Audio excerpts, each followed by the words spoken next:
चलिए कमोडिटी 10 बजे 10 मिनट की शुरुआत कर लेते हैं, लेकिन पहले शुरुआत आज करेंगे एग्री मार्केट से, क्योंकि एग्री मार्केट में काफ़ी हलचल दिख रही है। जीरे में हमने कल देखा था 4.25% की तेज़ी दिखी थी। जीरा आ चुका है 21,850 रुपए के ऊपर। धनिया में भी तेज़ी है, 8150 के आसपास ये भी आ चुका है। यहाँ पर भी तेज़ी का ही ट्रेंड दिख रहा है। जीरे को लेकर कहा जा रहा है कि वहाँ पर जो अराइवल्स है वो 1 महीने डिले हो सकती है गुजरात में, क्योंकि मौसम अनुकूल नहीं था, तापमान ज़्यादा होने से वहाँ सोइंग में देरी हुई थी। तो जीरा और धनिया की ये स्टोरी हो गई।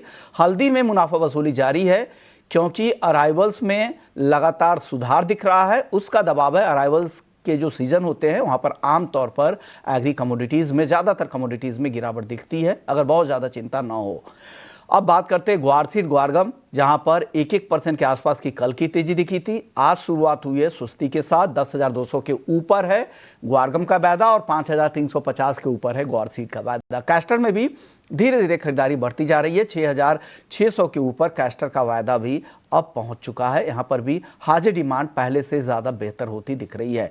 आइस कॉटन 68 सेंट के करीब है इंटरनेशनल मार्केट में। वहीं एनसीडीएक्स कपास को अगर देखें तो 1485 रुपए के ऊपर है। हल्की तेजी यहां पर दिख रही है और कपास खली में नरमी है, लेकिन 2675 रुपए के आसपास कपास खली का वायदा ट्रेड कर रहा है। आखिरी काउंटर हमने आज लिया है पाम ऑयल को, क्योंकि यहां पर मलेशियाई पाम ऑयल 4550 रिंगिट के आसपास पहुंच चुका है। आज भले ही हल्की नरमी जरूर है, लेकिन महीने भर में आप देखेंगे तो 8% तक की तेजी पाम तेल में आ चुकी है। चलिए, हमारे साथ रवि देवरा हैं कुंवरजी ग्रुप से। शुरुआत उनके साथ जीरे से करेंगे, क्योंकि जीरा की जो तेजी आई है, क्या ये टिकाऊ लग रही है आपको? जो कल 4.25% से ज्यादा की तेजी दिखी रवि जी, ये तेजी आज कंटिन्यू होगी क्या?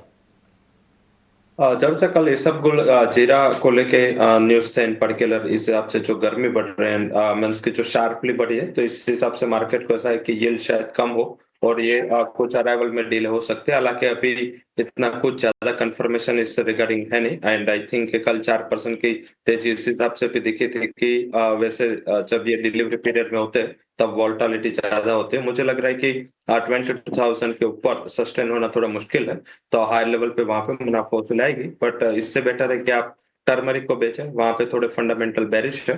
12,680 के करीब टर्मरिक में बिकवाली करें।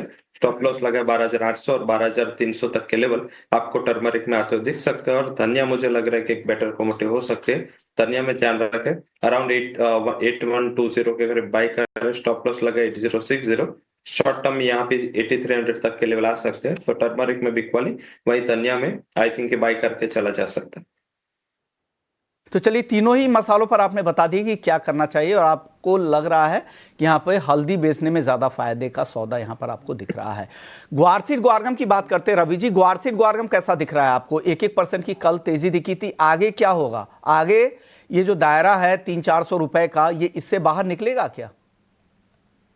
अभी कोई फंडामेंटल में ऐसा चेंज नहीं है। मुझे लग रहा है कि यही दायरा बना रहेगा। गुआर सीड है वो 5200 से 5500 के बीच में। एंड गुआर गम है वो 10,000 से लेकर 10,600।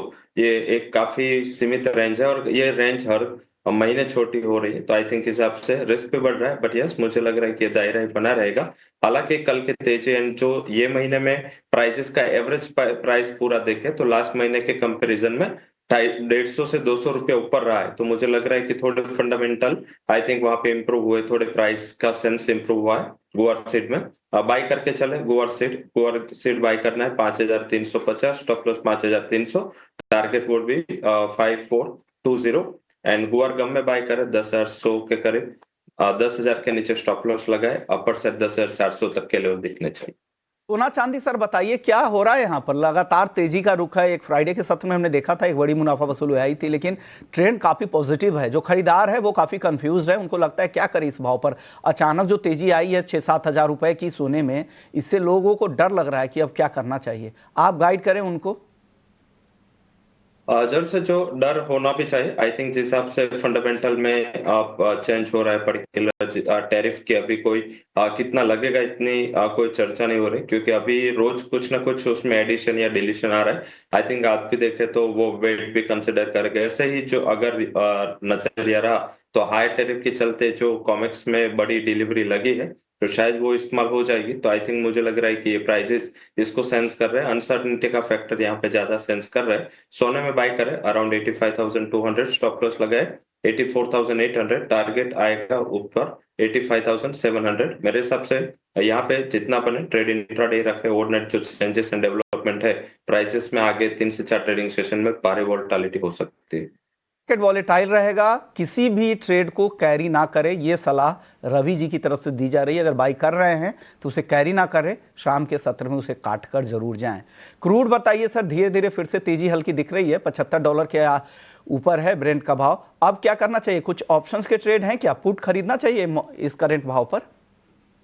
जरूर से मुझे लग रहा है कि जो तेजी है उसको इस्तेमाल करके यहाँ पे सेल करना चाहिए। शायद रशिया एग्री हो जाएगा ऐसा भी मार्केट को लग रहा है। अगर एग्री हुआ रशिया तो सप्लाई बढ़ेगी एंड जो उसके ऊपर सैंक्शन लगे वो हटेंगे।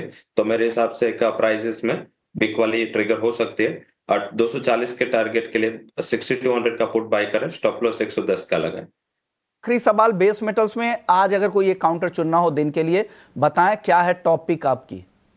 फंडामेंटली चाइना काफी इंप्रूव कर रहा है, private investment, private capex and जो अपने रेगुलेशन है। मुझे लग रहा है एल्यूमिनियम एंड कॉपर दोनों में बाइंग का रिकमेंडेशन होगा। कॉपर बाय करे 863 के करीब, स्टॉप लॉस लगाए 856, टारगेट 876 का होगा। सेकंड रिकमेंडेशन रहेगी एल्यूमिनियम पे, बाय करे with stop loss of 244, target would be 260.50। Okay, तो एल्युमिनियम खरीदने की सलाह 260 रुपए 50 पैसे के टारगेट के लिए। शुक्रिया रवि जी, आपने वक्त दिया, हमारे दर्शकों को गाइड किया। चलिए वक्त है